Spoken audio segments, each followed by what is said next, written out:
লোকসভা নির্বাচনকে সামনে রেখে প্রচারের তেজি এনেছে শাসক দল বিজেপি। কেন্দ্রীয় প্রকল্পের সুযোগ সুবিধা থেকে শুরু করে রাজ্য সরকারের ইতিবাচক দিকগুলো নিয়ে বাড়ি বাড়ি প্রচার শুরু করেছেন বিজেপি নেতৃবৃন্দ।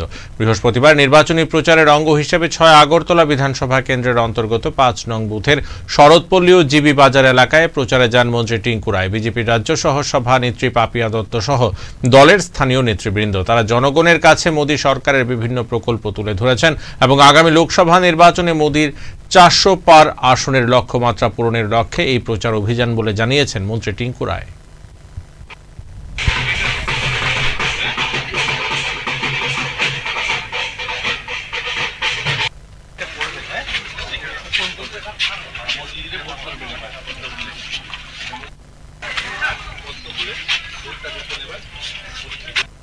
শুরু হয়েছে একসঙ্গে আমরা গোটা রাজ্যের সমস্ত বুথগুলিতে আজ বেরিয়েছে। আমাদের রাজ্যের মাননীয় মুখ্যমন্ত্রী সহ একদম বুথ সভাপতি সবাই, রাজ্য সভাপতি সহ সব কার্যকর্তারা আমরা একসঙ্গে এই সকালবেলা বেরিয়েছে মানুষের বাড়ি বাড়ি জনসমর্থনের জন্য। যে আমরা চাই পুনরায় প্রধানমন্ত্রী যেন ৪০০ পার যে স্লোগানটা এটা সম্পূর্ণ হয়, তার জন্য মানুষের বাড়িতে। আর ৬ আগরতলা বিশেষ করে আপনি যেটা জিজ্ঞাসা করলেন, ৬ আগরতলা দেখুন জনপ্রাবল, এই যে সকালবেলা এত সকালে এত লোক বেরিয়েছে, বিশেষ করে মহিলারা মায়েরা যেভাবে বেরিয়েছে আমাদের সঙ্গে, শত শত মানুষ স্বতঃস্ফূর্ত বেরিয়েছে।